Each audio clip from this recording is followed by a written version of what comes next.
पवन सिंह के चाहने वालों, दिल थाम के बैठो भाई। यार पवन सिंह जिस तरह का परफॉर्मेंस किया है ना इस ट्रेलर में, mind blowing, it's totally amazing.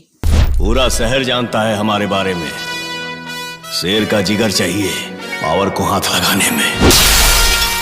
मतलब भोजपुरी के नज़रिए से देखे तो कोई नहीं है टक्कर में। कैसे एक्शन पावर वाला पैक ऑडियंस को दिया जाता है, कैसे डायलॉग डिलीवर किया जाता है, ये भोजपुरी के कुछ सो कॉल्ड सुपरस्टार को जरूर सीखना चाहिए पवन सिंह से।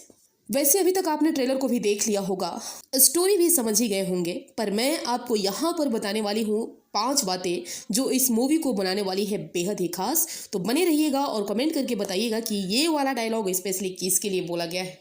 कुछ कलाकार बोल रहे हैं कि पावर स्टार से हम आगे निकल जाएंगे। बैठलो हाथी गधा से ऊंचा होला। जवान हो या जिला सब हमारे से हिला। Match movie and Madhu Sharma ने जिस तरह से इस फिल्म को बनाया है, प्रेजेंट किया है, इसमें एक्शन सीन जो दिया है, जिस तरह से पवन सिंह को डायलॉग डिलीवर करवाया है उनसे, वो भोजपुरी के और सारे डायरेक्टर्स को और एक्टर्स को भी सीखना चाहिए।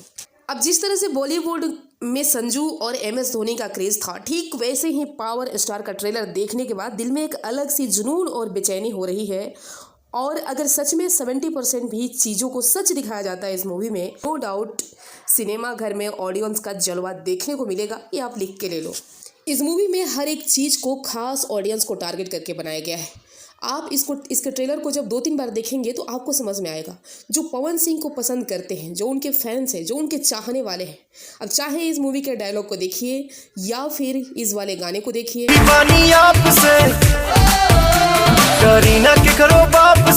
या फिर इस पॉलिटिकल सीन को, या फिर कहानी को देखिए, या फिर लास्ट में जो अम्मा करके चीखते हुए पवन सिंह नजर आ रहे हैं,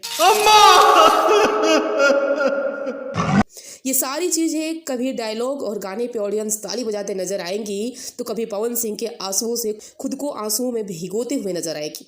यह है जिससे कि पवन सिंह के चाहने वाले जो हैं वो वाकई में खुश हो जाने वाले हैं इस मूवी को देखने के बाद। क्योंकि भाई हर एक फैंस उनको जो चाहने वाला है उनकी जीवनी के बारे में तो जानना चाहता ही है। अब नेक्स्ट पॉइंट की अगर बात करें तो पवन सिंह के साथ इस मूवी में 4 हीरोइनें देखने को मिलेगी। अब चारों के साथ इनकी ज़िंदगी कैसे जुड़ी और क्या हुआ, वो सारी चीज़ें आपको पता चलेगा। और उसके बाद पवन सिंह का जो मनमौजीपन वाला मूड है, जो कहते हैं कि मूड बनने में टाइम तो लगता है, लेकिन जब मूड बनता है तो भाई धुआं धुआं हो जाता है, वो चीज़ को भी दिखाया गया है कि कैसे सेट पे पवन सिंह की मनमानी चलती है, कैसे जब उनका मूड होता है तभी काम होता है। ये सारी चीज़ों को देखने के बाद तो लग रहा है कि हाँ, रियल स्टोरी से कहानी जुड़ी हुई है।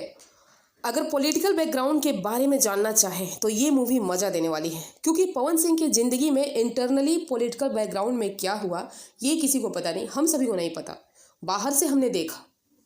तो कैसे पवन सिंह की वजह से जो नेता जीतता है वही उनको इस कदर लात मारता है और फिर पवन सिंह बगावत करते हैं उसके खिलाफ, जैसा कि सेम कंडीशन काराकाट में हुआ था। हमने बगावत करते तो देखा था, पवन सिंह को बगावत किए तभी तो निर्दलीय लड़े, लेकिन उसके पीछे क्या कहानी हुई ये हम सभी को पता नहीं है। तो मे बी कि इस कहानी को भी इस मूवी में देखने को मिलेगा। उम्मीद तो ऐसा ही कर रहे हैं ट्रेलर में देखने के बाद। मुझे लगता है कि सूर्यवंशम के बाद ये मूवी फिर से भोजपुरी सिनेमा घरों के दिन लौटाने वाली है। आप क्या कहेंगे इस पर कमेंट करके बताइएगा। बाकी मिलते हैं नेक्स्ट वीडियो में।